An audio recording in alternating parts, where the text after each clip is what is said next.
Citizen 12 is brought to you by Complexify, a social purpose corporation founded to support you living in alignment with your conscience and discerning what that is. Find out more at complexify.org. complexiphy.org. Hello, citizens. My name is Paige Hulsey. And my name is Emily Bogen, and This is episode 5 of the Citizen 12 podcast. Citizen 12 is not a program or health treatment, but an inclusive place, common ground to share and learn. If you haven't yet listened to episode 0, we invite you to do that. You'll get a good sense of what the show is about and hear our steps, which were inspired by Alcoholics Anonymous. And our steps can also be found through any of our sites. Our podcast is created in Seattle, Washington. We acknowledge this as Duwamish land and strive to honor the past, present, and future Indigenous lives here. Citizen 12 supports Duwamish tribal services by paying real rent. Find out more at realrentduwamish.org. Today's show is all about fourth step stuff.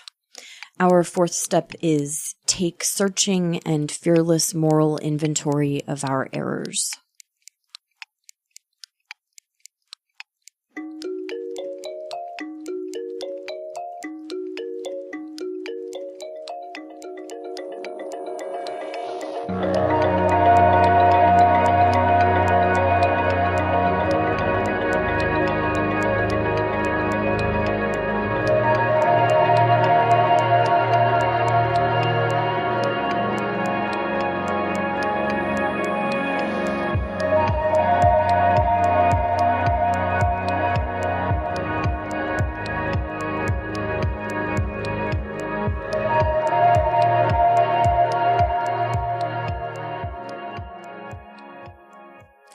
If this is the first time you're listening to our show, it might be helpful for us to say that we aren't really here to talk about the very, very basic aspects of these principles and practices. Over our years, many years, we have grown what I think is a more nuanced relationship to this work. And that kind of more nuanced experience with this work seems like what is so useful for us to share here. So we're not going to talk about the super fundamental basic parts of for and inventory.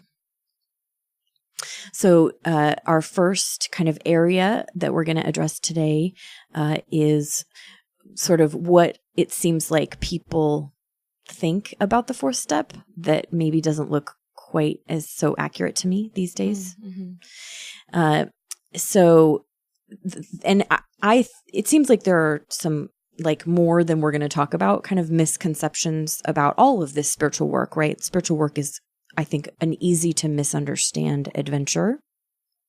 Oh yeah, there's always learning. And my learning is always expanding with this work. So one of the misunderstandings, and now I've used that word and I feel a little funny about it because it's not that these ideas are just totally wrong or I don't understand where these ideas came from. I think it's more that viewing the fourth step or inventory through these lenses adds trouble or, problematizes it in ways that I think is unnecessary. So the first misconception that seems really common is that the fourth step or inventory is catharsis, where we're going to air out all of our pain from having been hurt our whole lives. Mm-hmm. I do. And I hear that message in people say, I did the fourth step and everything changed and I felt instant ecstasy, it sounds like people are describing. And I think for me, that is what I had, wanted, or what I thought I wanted is that, complete catharsis or oblivion feeling, almost like I'm not going to feel any of my discomfort anymore. But that's not what has been the case. Like I need my discomfort in life to guide me. And I have a different relationship to that now. And that's sort of where the message that I got early on and that where I was sort of feeling maybe I'm not doing this correctly. Maybe I'm not, haven't done it thoroughly enough. But because you weren't feeling that catharsis you thought. So I'll add, and I haven't said this yet on this episode, but I've written I think by anybody's standard, a good amount of inventory in my life, maybe even a handful of what I would say are substantial, big, quote unquote, big inventories. Right. And then, years worth of what I think of are, smaller maintenance inventories. Mm-hmm. And I don't know what it's about, but I never really had that elation experience or this catharsis thing. And part of that is that the way I was raised, I wasn't set up for that. I wasn't told that's what it was going to be about. Mm. But I had gotten that message culturally about this part of the work. Mm-hmm. So it just doesn't match my experience that inventory is as catharsis. Same. Yeah. So the next kind of way that I see people see inventory is as a means of punishment for how bad we are or how bad we've been. And I would say even like a weapon, like this tool, this spiritual process. And, now that I'm saying that, we can see a lot of these spiritual processes have been weaponized. And gosh, I mean, that's common. It looks like kind of common to humanity that any tool, even the best, purest tool, can be put to bad use.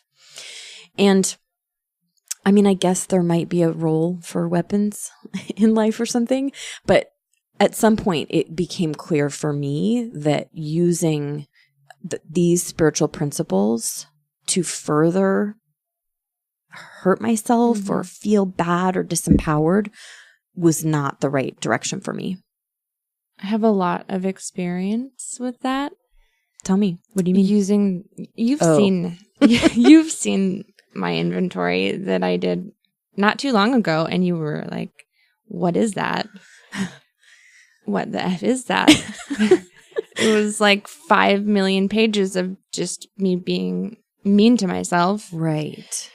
And honey. Well, what really helped me to see the other side of that or go beyond that is hearing the inventory of other women, and my instinct there being to create a safe place of love and healing and empowerment for them. And so I got to see, what it could be like, what it should be like maybe. And so I think it's easier to give that to another person than it is to give to ourselves, I think. But no, this is a really important one for me. I really want to emphasize this because I just know that there's still people out there, and I do it still too, as if the fourth step is this way to dig up how bad we are. Yeah. How bad I am. I mean, I hear it frequently. I really do. I hear it frequently. I have been working with somebody who has been around for a long time, has taken the steps before, and is ready for a new adventure. Mm-hmm. I guess that's my word of the day. I've said it a couple times already.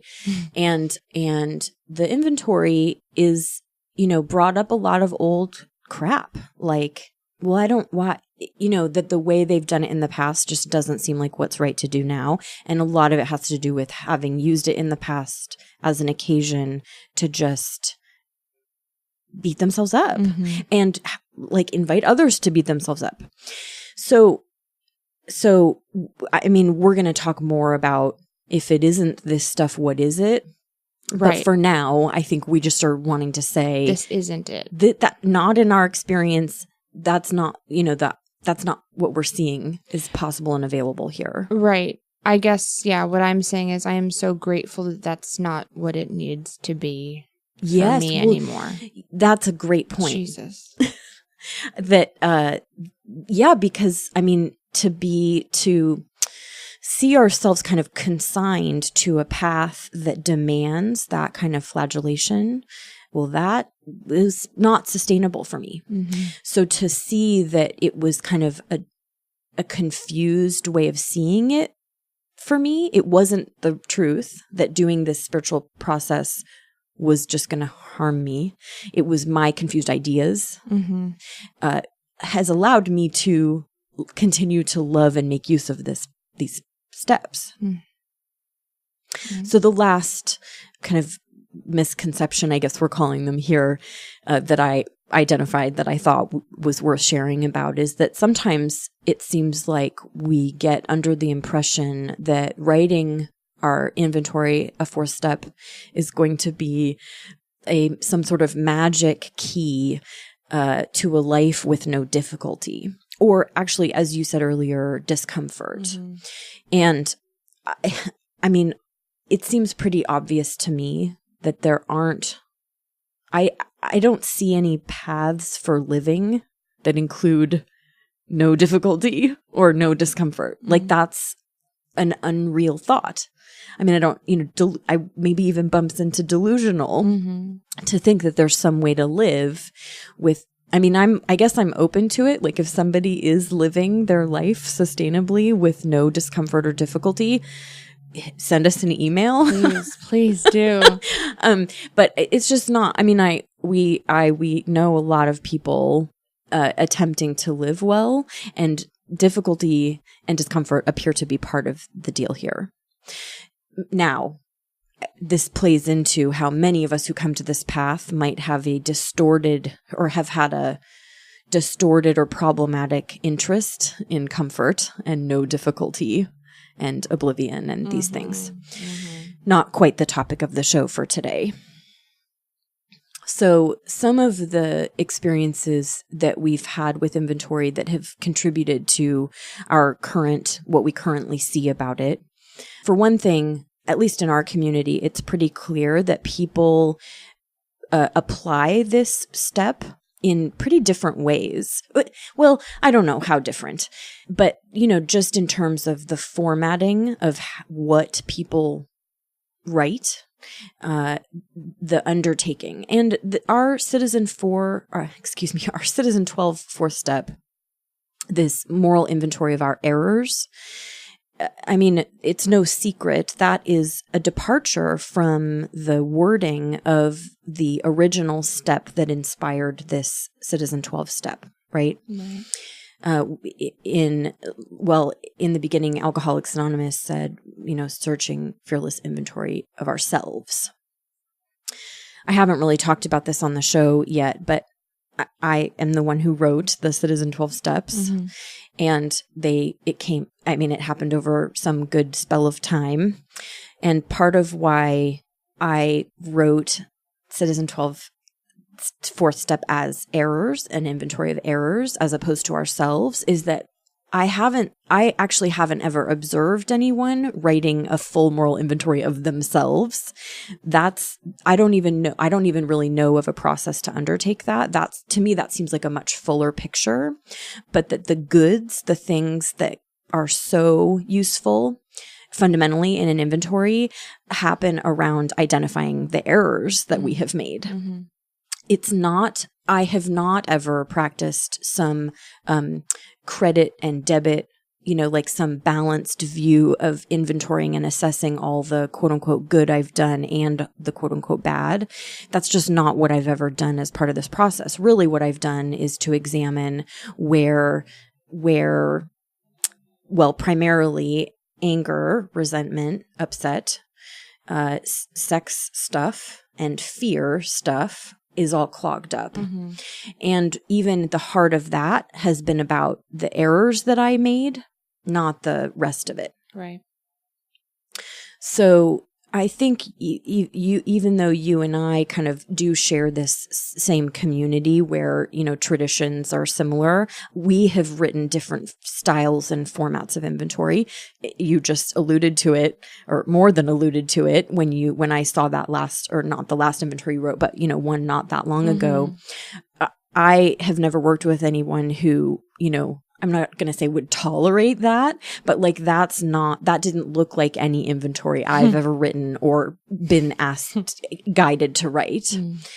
And we wanted to make a note about how some people are very rigid about how they write inventory and like to the T do exactly what people who came before them did, write the instructions out exactly this way, and then you write exactly this thing, and you write exactly, very, very rigid. Mm-hmm. And I'm even familiar with people who give very rigid time frames for writing inventory. You have 1 week to do this part, or you have 1 week to do the whole thing, or, that's real. And it isn't, I'm not saying that's invalid, but I wanted us to talk a little bit about that. So in my experience working with a lot of people through inventory, it seems to me like having a framework for knowing what we're doing, the task we're undertaking, like that this is about getting unclogged, which we're going to talk about in a couple segments here. And then trying to have them listen for the best way for them to write the inventory. Mm. I worked with one woman who it was very effective for her to write a little bit every day. Like that worked. She knew what we were doing. She'd taken the steps before, but when she got quiet and listened about how to proceed with this spiritual undertaking, her sense was that she needed to just eat a little piece every day. That has not been how I've written inventories. Often I find that what works is to kind of take myself away from my normal life and slam it out. Mm-hmm. that maybe is not the best wording about it, but I seem to do better in being able to get to the truth when I kind of take myself out of my normal environment and really put my head down, mm-hmm. and focus in a different way. I'm going to note that it does seem like there's a lot of ambient noise in our recording space today, and so I apologize if it's unlikely that I will do much to correct that in post-editing, so just an acknowledgement. Is there anything you want to say about like doing some every day, or you have to write it this way, or you have to write it by hand on paper, or you could type, or anything you want to say about any of that? The structure that is sort of built on top of this step that you read out, we take a moral inventory of our errors. Mm-hmm. The structure to me is doesn't matter as much. I think it is like an individual by individual thing, and I think when you prescribe one way to do it, that can kind of take away from the original task.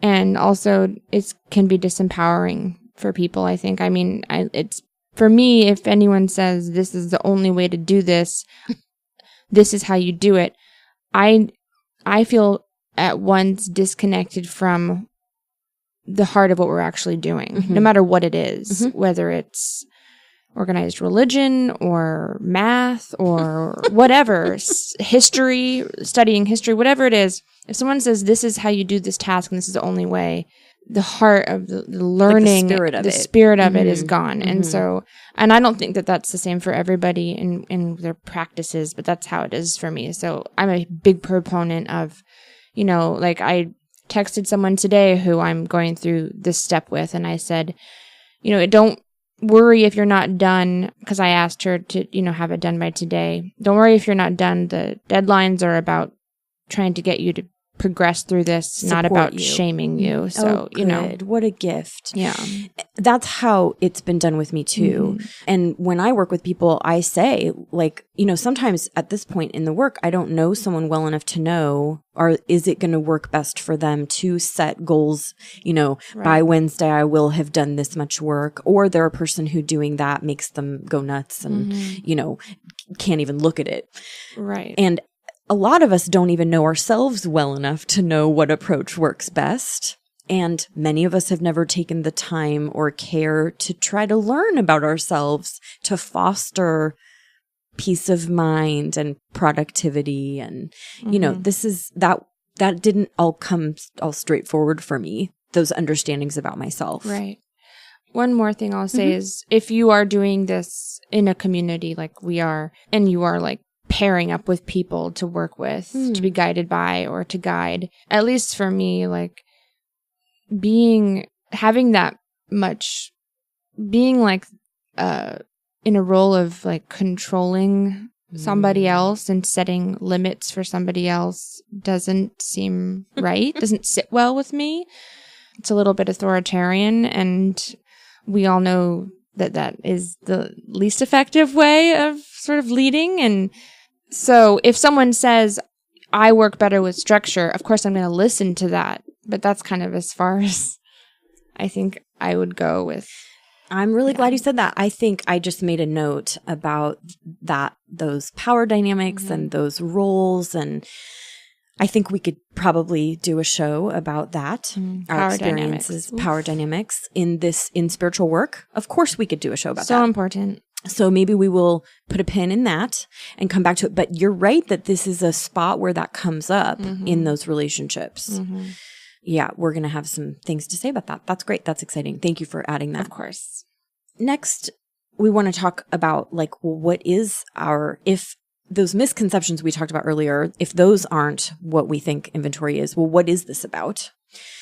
And really, I mean, I guess I think about it in a couple ways. One is generally as unclogging. And I think I've probably used that term on the show a little bit, and I hope people will be patient with all of my analogies and imagery and stuff. For me, it really helps to have a visual picture, especially of kind of abstract spiritual stuff. It helps me be able to apply it in my actual life. And the clog thing is a common picture for me. So like in my experience, anger, the things I listed earlier, anger, upset stuff, sex stuff, fear stuff, very common areas that can clog me up. And when I say clog me up, what I mean is my ability to hear my own conscience. So 4 is this tool for clearing some of that stuff out. And it's natural that it comes after the 3rd step, right? Because for many of us, the moment we make a decision or we actually undertake surrendering how we live to what we trust to guide us, what shows up is our inability to know what is guiding us, how difficult it is to hear what God or our conscience might be guiding us toward. For me, I think of that as being clogged up. Does that make sense? Another thing that I think is important to say about this inventory, and maybe all spiritual work, is it. And I find myself saying this a lot, enough that I think people get a little tired of me saying it. But I'll say something like, especially to someone writing their first 4th step, okay, I know you're excited about getting through this. Yes, you're doing great writing your inventory, but I want to make sure you know what comes after inventory is just more inventory. It's not some life where we don't get clogged up. And I think it's really healthy and like it helps build durability to adopt that attitude that part of what comes after writing inventory is writing more inventory. It's not the destination thing. No, yeah. It's the journey. And the journey is just like with, sometimes we talk about clogged gutters, like rain gutters. What do you do after you unclog them? Well, you unclog them again because it's fall again and the leaves fall and you get upset and it clogs up the gutters and you keep cleaning it out, right? And it's out of your control that it gets clogged up again. It appears to just be the nature of things. Right. Part of this unclogging thing is that often what happens is when I get unclogged, I can I guess I'll use the word reoriented. I get reoriented. So the way I thought something was through the process of writing inventory, I saw it not very clearly. Like I get reoriented to what the heck happened. Is that clear? Yes. So, and I think this reorientation is one of the biggest gifts. This getting reoriented sounds a lot like learning that we were wrong. And I think that's part of how it's easy for this tool to turn into a weapon is that, you know, if one of the benefits to this process is getting reoriented, which is a lot like finding out that we've been wrong, then it's easy to just think that this tool is to see where we've been wrong. But I think it's a fine dance between getting reoriented to just being wrong. Mm-hmm. So I'm going to tell a little anecdote about an occasion of writing inventory where I got reoriented very powerfully. I'll try to keep it a little depersonalized to protect the innocent. But someone in my family was dating someone, and it was long-term deal, and they were a terrible fit for each other as a romantic couple.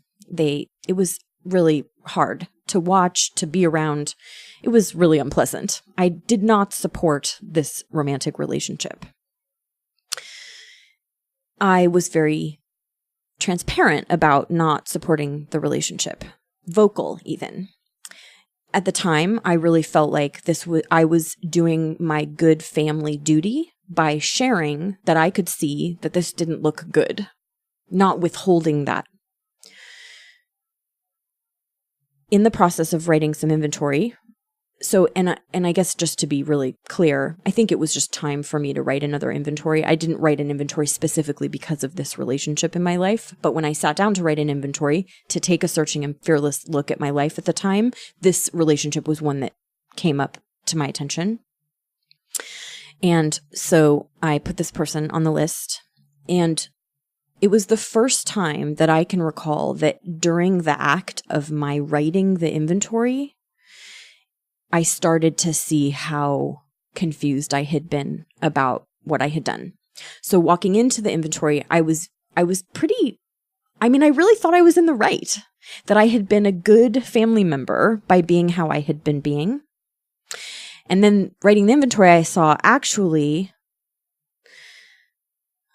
it caught my breath to just say even, actually I had been mean, cold, punishing, unkind. And I think the tears, the tears came when I wrote the inventory, because I had not intended to be mean or cold or punishing with these people at all. But that is indeed what I had been doing. And until writing the inventory, I was clogged up. I was unclear about what was really going on. And, you know, ultimately it wasn't that they were a good fit. And I'm glad to say they are no longer a couple. And through the magic of amending, I actually have a really beautiful friendship with this person. Story for another day. But I got reoriented even just through the process of writing the inventory. Got to see how I had just not seen the whole picture. And, you know, I thought I was going along doing well. And it turned out there was just more to the story. So it's not quite like being wrong, but it is like getting reoriented. And I that's what I strive for now when I write inventory, is to have that full of a picture on an experience or clog as I can get.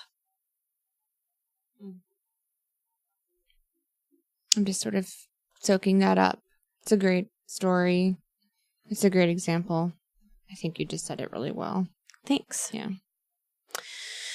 We have already said that what we do see as the benefit of inventory, at least in part, is clarity, this clarity about it's actually a range of things. Clarity and transparency about a collection of stuff that we're going to talk about in this segment.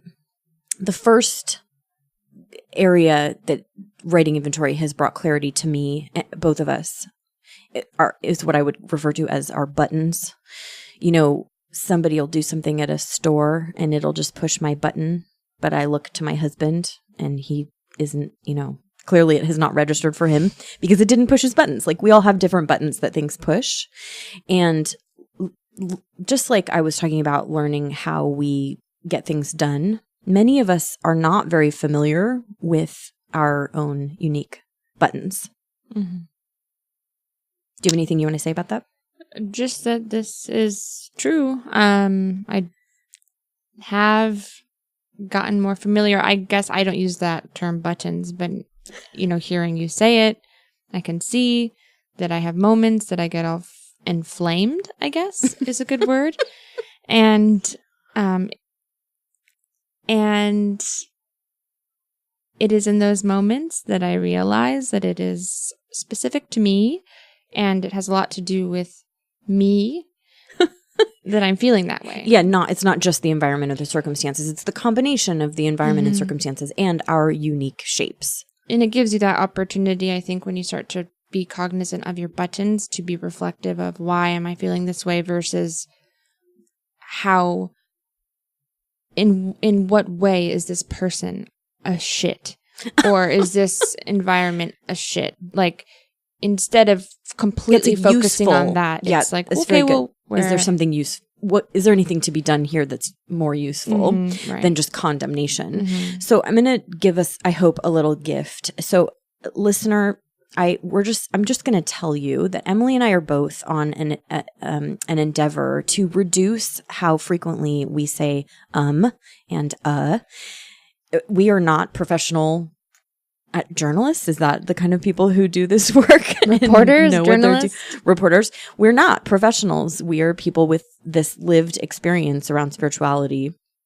And we know that it can be very distracting to hear us say, And so we really, I have edited ums out and we have attempted to say it less frequently. And my confession is that while we're recording, we both have so many components to think about, the recording software and the equipment and everything, not to mention this content that we're ad-libbing conversationally while we're recording, that saying seems to just at this point be somewhat of a byproduct. So we're working on it. Please bear with us. We are grateful for your patience. We very much hope that it isn't a barrier to people listening to the show. And if it is, let us know. Yeah, let us know. So I'm hoping Emily was. Paige wants me to put my index card down that says no ums. Yeah, we've been trying different tools to help us not say but Emily waving an index card around that says no ums on it is not helping me. It's very much distracting me. It's helping me to know when I'm saying it, but I'm gonna stop. Okay. So back to the story. So yeah, you were saying you don't use that term buttons, but that you're getting what I'm talking about. This combination of, well, what is it? Well, and here's how I say it to people I work with. Let's find out why this beef you've got is on your inventory. Because the same thing, often, whatever scenario they're writing about, it has happened for other people, but it didn't stick with them. It didn't get clogged with other people. So my experience is that there are unique things going on with us that make certain things stick, and it's really productive to find out what that stuff is. Do you think it's the same thing as when you're talking to somebody that you care about and they say, like, oh my gosh, this lady, this barista said this thing to me in this way, like, what a bee. And you're like, sounds fine to me. That sounds like she was just being nice to you. And, is it sort of that? Yeah, I think it's related. Okay. Yeah. I mean, this is going to happen again. Sorry, everybody.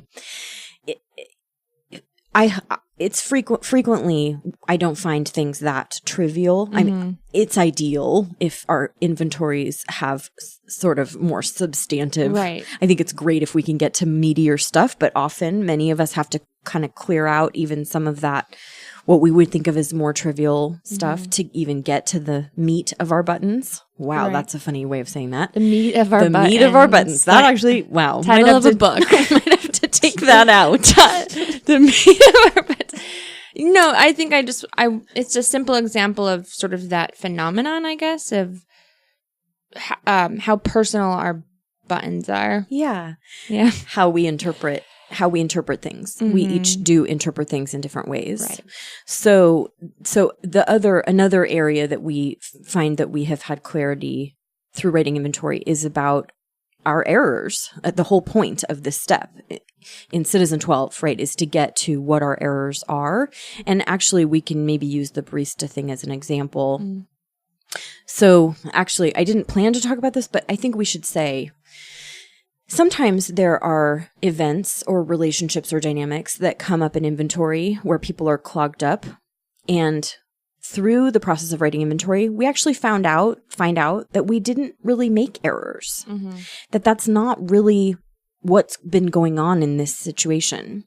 And again, this is part of the benefit of this process is untangling what is my stuff, what are the consequences of the errors I have made, and what is sometimes somebody else's stuff. Right. Mistakes they've made or harms they've caused. I don't know very many of us who, well, we talk often about how children growing up in abusive homes don't know that they are in an abusive home because that's just what seems normal. And it isn't until later in life that they have something to contrast their experience with, that they come to see that, you know, how they lived wasn't how everyone lived. Right. And I think that is in different ways happens for all of us. Mm-hmm. So, and I think it's very common around this not knowing what's my stuff and what's someone else's stuff. What, you know, is it, am I the problem or are you the problem? This is not even a question we're probably asking ourselves enough sometimes. Most of us, it seems like, are bent to either always assume you're the problem, or some of us are more frequently or habituated to think I'm always the problem and to overlook or never see that something is someone else's stuff. And I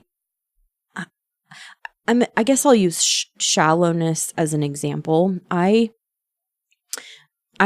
until writing inventory, I did not know how many beliefs and thoughts and actions I took that were really very shallow and petty.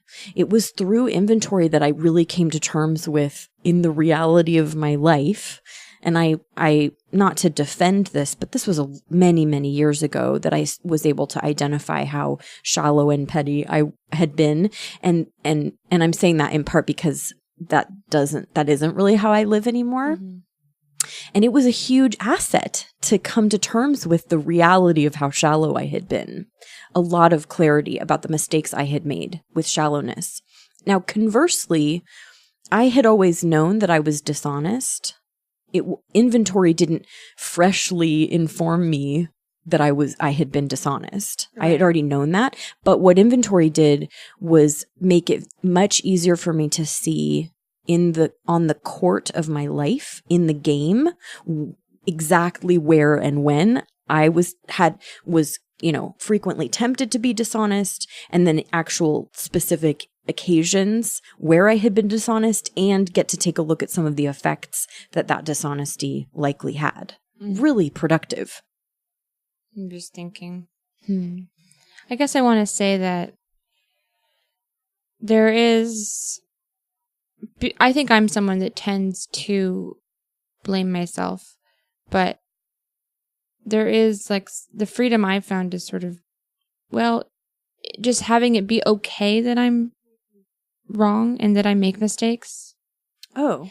And that this process has made it a lot more easy for me to kind of go through the process of looking at where I have been wrong, because it's like, well, it happens all the time. And like, so it's gotta be okay. It's gotta be okay. But at the same time, there's a balance of putting action forward to correcting striving to minimize the mistakes we make, the errors we make. Totally. And the other thing that comes up for me is that the difference between, I guess, saying people are assholes and like really being angry, and I don't think there's anything particularly wrong with feeling angry when people are assholes, but the difference between that and being like, oh, people are just assholes, which is kind of like that realization of when it's someone else's shit and it doesn't have to do anything with me. And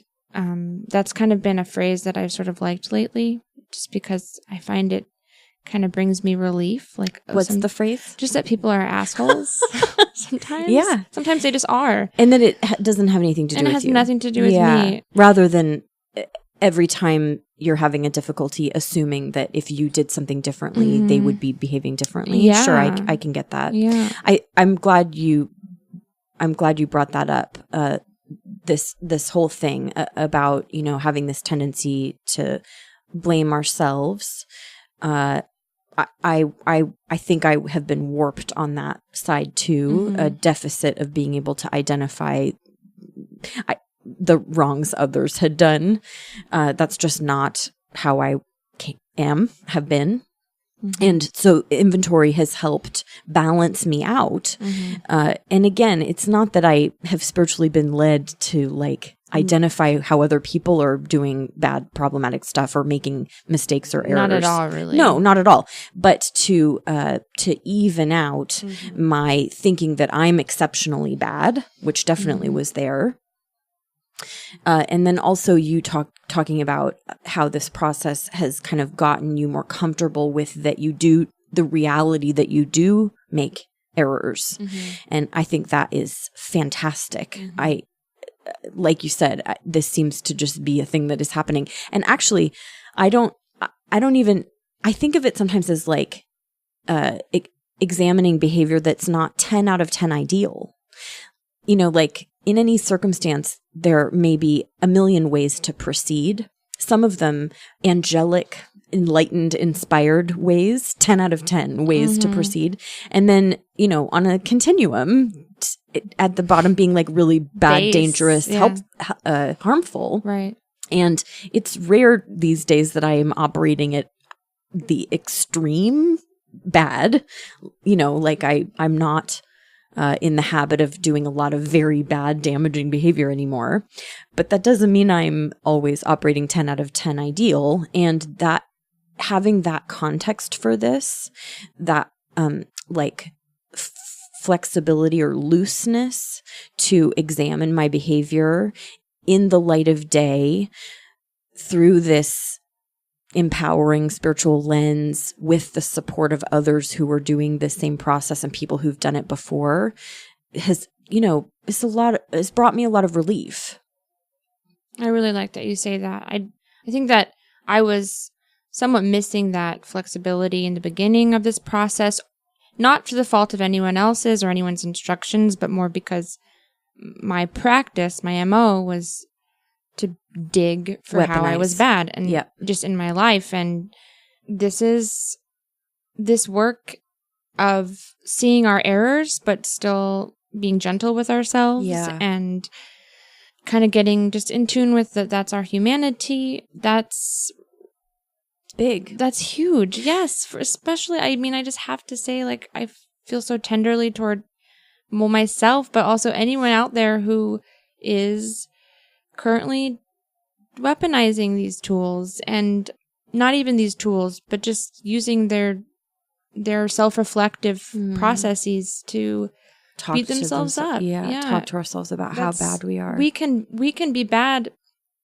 We can be bad, and we can make mistakes, and it's really uncomfortable. And it was a lot more it's still really uncomfortable for me to thank you for telling the truth about that. Oh man, yeah, we have egos still that require navigating through to be able to do this work. That's my ego's no, you can't be bad. You cannot make mistakes. Yeah, that's so. And actually, I wanted to say that. I wanted to say we have to find a way through that. All spiritual work requires that kind of sidestepping of the ego to be able to look at in the clear light of day at the reality of our behavior. And it's, by and large, it's not wretched and it's not angelic, and it's still worth examining. Yes. So, and then another, couple of benefits of this work, it's kind of obvious, but one would be relief from these stuck things. So often we have found when we did blame ourselves or others for a problem or a difficulty through inventory, that uneasiness was alleviated. And that we no longer have to keep re-feeling this upset about the thing. Yes. That seeing it in a fuller picture, having clarity on the fuller picture of what happened, context about who we are and who other people are, kind of takes the sting out of whatever it was that happened, which doesn't erase what happened. No. So, which was a critical misunderstanding I think I had, that we, through writing inventory, we were going to then like pretend nobody else had ever done anything wrong or forget or something. I don't see that that's the invitation in this step. No. And I have a quick, really kind of, I think a good example of that is, I can't say that I did a formal inventory on this, but I was coming up against this thing where I was comparing myself to somebody in a way that I was either better than them or less than them. I'm familiar with this. Right. And it's not, in this case, it was one particular person, but then I saw that I was doing this throughout my life with many different people. And that my problem was that I have a mechanism in me that needs to evaluate myself as either better or worse. And that there's that underlying belief that some people are better than others. And that was where my problem was. Beautiful examples. Right. Beautiful examples. So I would say then like a button about to me, those underlying beliefs related to our buttons. Right. And then actually, and we haven't used this term yet today, but I consider comparing an injurious behavior. Often it happens mostly in ourselves. It's not an action that we do externally, like stealing. But many of us, I don't think I'm talking out of turn, spend time comparing, or that we have a habit of comparing. And I'm not saying all comparison is bad. I also have not been spiritually grown into valuing doing comparing. Right. My insight has been that comparing brings chaos and unrest. And drive to manage myself and others, and that letting go of comparing as an injurious behavior has brought tremendous relief and freedom and peace of mind. Absolutely. So I think that's a beautiful example. Thank you for sharing. You're welcome. And I think a really good example of how we can stop refeeling. That's a good example of maybe the original pain, so-and-so, whatever, the original thing isn't necessarily not bugging me a little bit, but I don't have to go through that process again and again and again. Got a fuller picture about it. A fuller picture. The final point that we're going to make for today, benefit here, is that this tool has made it so we can be known who we really are, the full picture of ourselves, with ourselves and with others, whoever we're sharing this work with. It was one thing for me not to know that I was shallow, I guess, or petty. I guess other people knew that. I think people around me probably were tuned into that I was shallow and petty. But it's different for all of us to be on the same page, for me to have clarity about that part of my behavior and, not to be in the dark about it. And getting known, being known, is a required piece of being in community, being, healthily satisfied in social community, social cohesion. It requires us being ourselves. I mean, unless I'm mistaken, it looks like it takes us being ourselves. Yes. And I think that's a lot where the 9th step kind of comes in, which we're not talking about today, but there is. But it's not surprising. I'm already feeling that humiliation of having to. It's like, these are things that I have deep, deep humiliation about, like this. What is it that you're saying you have humiliation about? For me, it's like exactly what we just talked about. The comparing that leads to the chaos and the harm that does. And that has, to be quite frank, done recently in my life. I think I caused harm. Doing comparing. And then the fallout of and that. The fallout, yes. And having to go to people and make those, attempt to be known in that way. Like, here I am. Look at this comparing has caused. And so silly, but so destructive too. Thank you. Thank you for being so vulnerable on the air. I heard a bunch of things in what you just said that I'm eager to engage around another time. Yeah. Maybe when we do talk about amending. And the thing is it's no surprise to me that what comes up when we're talking about this is stuff that comes after this. I mean, isn't that great? It is great. And I mean, in my book, there is a sort of natural flow to this spiritual work. I think it's the reason it's all in the order it's in. Mm-hmm. It's not arbitrary. It's natural that after we identify the mistakes we've made and see the reality of the consequences of those mistakes, that hopefully we are actually internally motivated, compelled to amend that stuff. So that's not surprising to me. That's beautiful. I also heard you say some things that and some of it might be semantics, but even that word humiliated. Mm-hmm. I mean,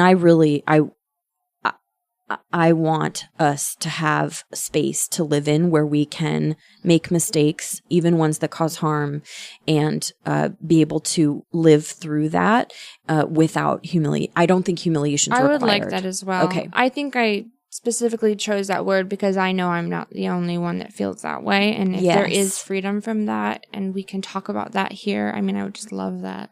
Thank you. Thank you. Yeah. So on to our segment that we call hang-ups and pitfalls.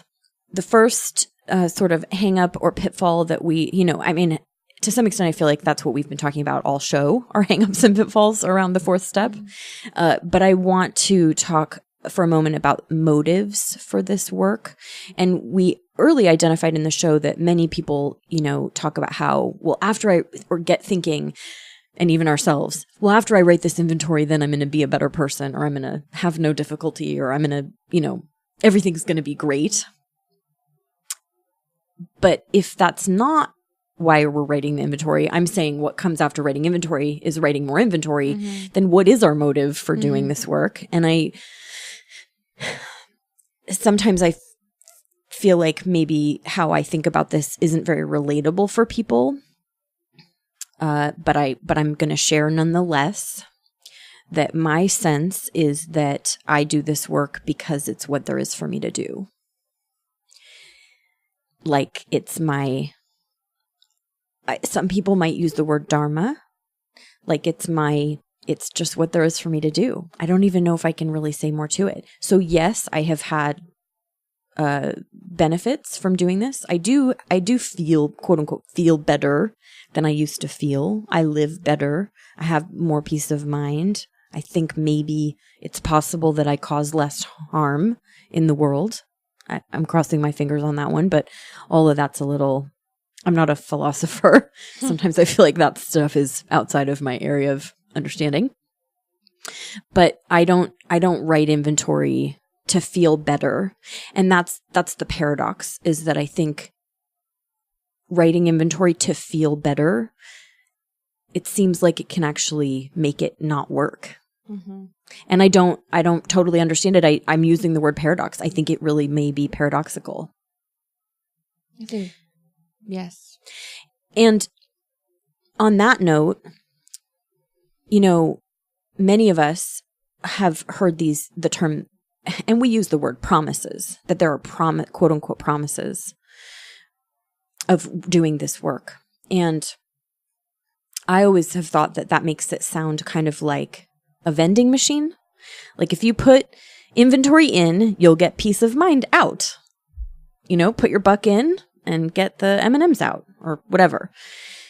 And that's not been my experience with spiritual work. It's way more complicated than that. And I relate to the promises or like the benefits of this work more as a barometer. I have found that that's a more sustainable way of seeing this. So if I'm feeling relief and peace of mind, that for me indicates that I wrote some good inventory. So if I write inventory and I'm not having clarity and I didn't get reoriented, it's not that the tool's bad or that God's not working or something.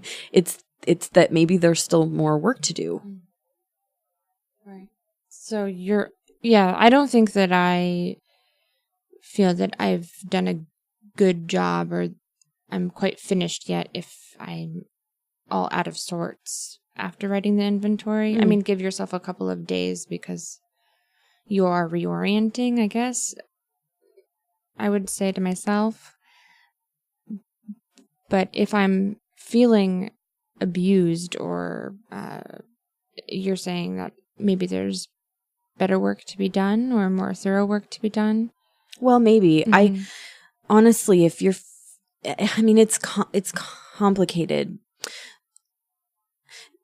I'm realizing another common mistake I have seen with inventory is when people try to write inventory about something that's not what inventory is for.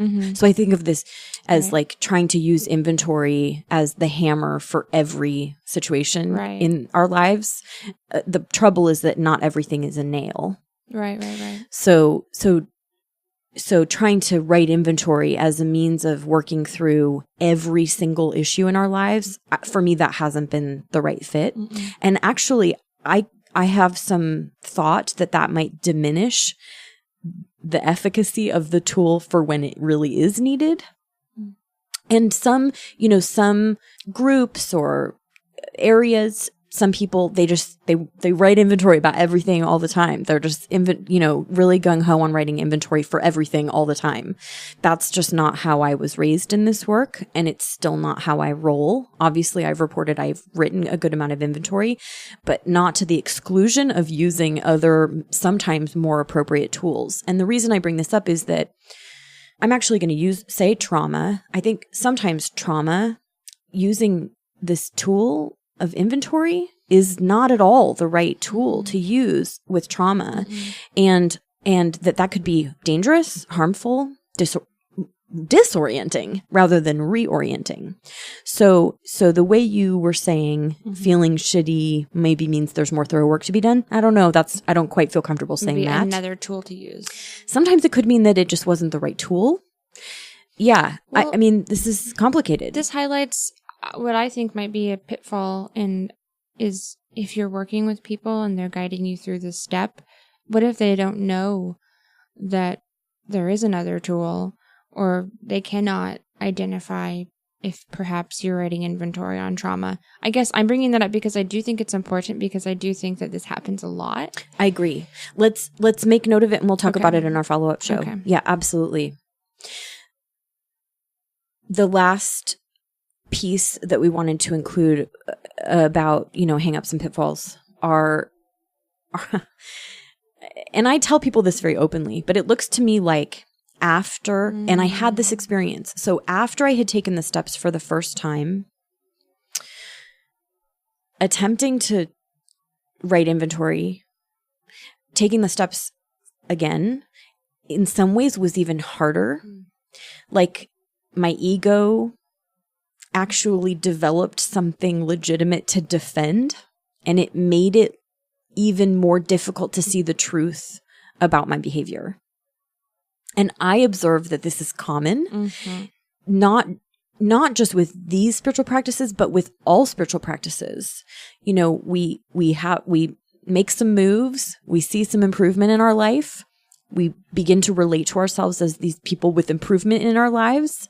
And it can obscure seeing where we're still not doing 10 out of 10, where we're still not doing, the ideal. And my inspiration is to be learner, people have a lot of ways of saying this, but like learner's mind, that's one way I've heard of it. I'm committed to being in a position where I can hear new information, get reoriented no matter where I am, always kind of being at the beginning and listening like that. And that's why I'm glad we talked about, as one of the pitfalls, the seeing inventory as a process instead of like a final end goal. Because I think that can perpetuate that idea that after. So, this is kind of, I love that you brought this up. I think it's one of my favorite things on this show, because I totally know that ego that's like, okay, we're good now. No more.